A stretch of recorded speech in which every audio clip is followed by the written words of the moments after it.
Sandro here from Carcraft Auto Detailing in Melbourne.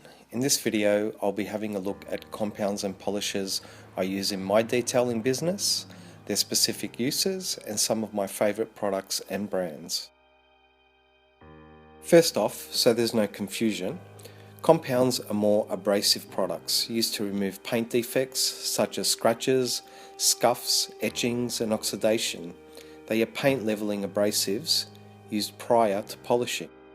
Polishes are more refined abrasives, used to remove fine paint defects, compounding haze and marring to restore clarity and depth of shine to paint. Then there's the grey areas, such as one-step polishes, which have the ability to both compound and polish paint in one stage, although generally they will not be as effective as a dedicated compound in defect removal, nor as capable as a dedicated polish in finishing to a brilliant high gloss. Another grey area is all-in-one polishes, that as well as having fine finishing abrasives, they also contain a wax or sealant to both refine and protect the paint in one stage.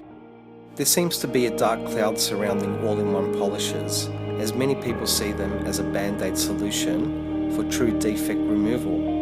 My opinion is that there are so many variables when it comes to paint restoration, such as paint type, machine and pad choices, technique, experience, as well as environmental conditions, budget and time constraints, that dismissing these products that have themselves advanced immensely in recent years is doing yourself and potentially your customer a disservice. First off, we have compounds. What I look for in these products is firstly, their ability to quickly remove defects. Secondly is their finishing ability. Are they leaving behind severe compounding marks that will take time and effort to remove? Thirdly is ease of use. Does the product wipe off easily? Is it overly dusting, creating more work for me? Is it sun friendly? And how long is its working time before it's no longer effective? The most aggressive compound I use is Scholl Concepts S0. This is more of a paste form sandpaper than a typical compound, but it can remove heavy defects that would otherwise need to be wet sanded out without creating that extra step of work. As you can imagine, its finishing ability is quite poor. Its work time is short, though a spray of water can extend it, and it's not a sun-friendly product with a fair amount of residue to collect after use. I also like this product for heavily oxidized gel coats, and it's brilliant for headlight restoration. Next is Scholl Concepts S2. This is my next heaviest cutting compound. It's very quick at defect removal, even on harder paints with the right pad choice. Its finishing ability is surprisingly good for such a heavy compound, but not as good as some of the other ones. The biggest issue I have with S2 is dusting, especially in hot weather and outdoors, and its work time is also on the shorter side, as overwork in this compound makes it very difficult to remove. Then there's Menards Heavy Cut 400. This has been my favourite overall compound for a while now. Although I would not rate it the best in any one area, such as cutting ability, low dusting, finishing, or even ease of wipe off, I also wouldn't rate it the worst in any one of these areas. For me, although it's not the best at any one area, it just has the overall perfect balance where it does all things well. McGuires products are a range I have used and continue to use for decades now. M105 is perhaps a bit of a benchmark when it comes to comparing compounds. Just like Menards 400, this is a product that does everything well. I would, however, say that 400 cuts a little better, but I will give a better finish to M105, as well as a slight advantage in its lower dusting and ease of wipe off. Another offering by McGuires is D301, developed for microfiber pads. This would be the slowest cutting compound I have, but that's not to say it's poor in that area. It's actually still very capable, but where it really shines for me is in its adaptability. It's got a very long workable time, it's the most sun-friendly compound I've used, and it's very low dusting with an easy wipe off.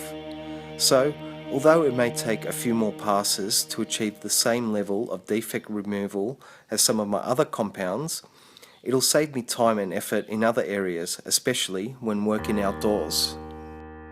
HD Cut is another great compound, similar to D300 in my eyes, but with a little bit more cut to it, though less than Menards and Scholl.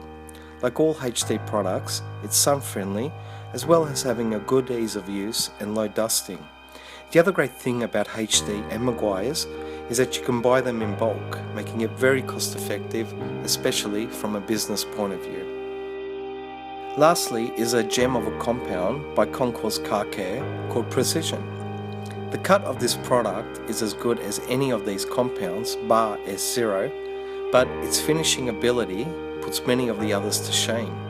It has a great work time window and is reasonably sun friendly with a great ease of use.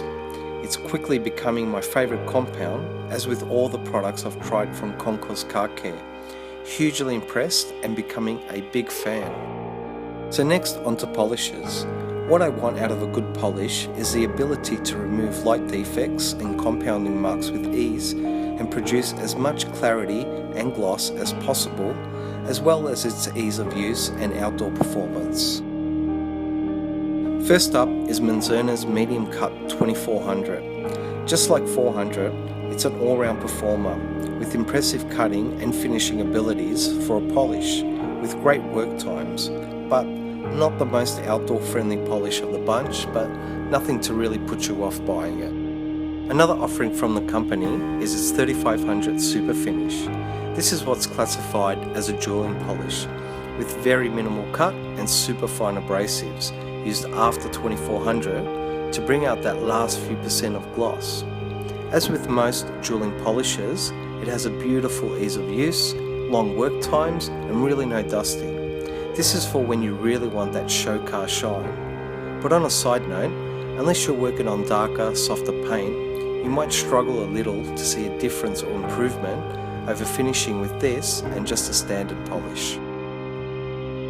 So onto McGuires 205. Again, and sorry if I'm repeating myself, but they're just so similar in performance that it's really hard to separate them. But if I had to, I'd give a slight edge to 2400 in its overall finishing performance, and a slight edge to M205 in its better ease of use, wipe down and overall workability. But it's a bit like clutching at straws. However, when comparing the two brands' jeweling polishes, McGuires Swirl Remover No. 9 and Menards 3500, there's a greater difference there.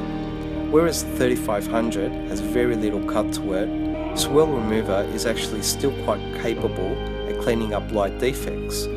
But since these products are really all about intensifying gloss, 3500 is a clear winner in that respect. Lastly is HD Polish. I gravitate to this product, just like most HD products, for its user experience. The sun-friendly chemistry, low dusting, long working times, and the added bonus of smelling great. But with that aside, it's every bit as capable as the Menards and the McGuires, and also the most affordable. So you do the math. So onto one-step polishes. The first one I really fell in love with was Adapt by HD. With a bit more cut than your average polish, but equally matched in its finishing ability, it was a winner for me. The company has since stopped producing Adapt, its reason being they wanted to simplify their line, which was a little disappointing for me and others who grew to love this product. Next is Scholl Concepts S20. This one-step polish really set the bar to a new level. This is one polish that I really can't fault. It has exceptional cutting abilities, a phenomenal long working time with very little to no dusting, and is sun-friendly. And if I was single, I'd marry it. Now being a one-step, it's not going to cut like a true compound, but it's really only a step away. And for a polish that finishes down beautifully, it was in a league of its own when it first came out. Lastly is Rupes UHS Polish, another great one-step that, just like S20, has great cutting ability, perhaps even more so, and great finishing properties, though I think S20 and Adapt finish down a little bit better, particularly on medium to softer paints. It can slightly dust, more so than the other two, but it's not a major issue. Price-wise, as with all Rupes products, it is the most expensive. Now onto all-in-one polishers. First up is McGuires D301. Apart from being one of the best smelling, almost addictive products, it's got a very long work time, is sun friendly, can follow up and remove compounding marks with no issue, finishes beautifully and leaves behind a good durable sealant that'll last 3 to 6 months. Next up is the ever popular HD Speed. I'll keep this short by saying that I struggle to find any differences between the two in both usability and performance, as well as their great smells. The only difference I can see is that HD Speed is considerably cheaper, so you decide. Last but not least is CarPro's Essence. Again, it has a lovely ease of use with virtually no dusting, with a sun-friendly application. Where it falls short compared to D301 and Speed is in its correcting ability, which it seems to be more of a dueling polish with less cut than the others.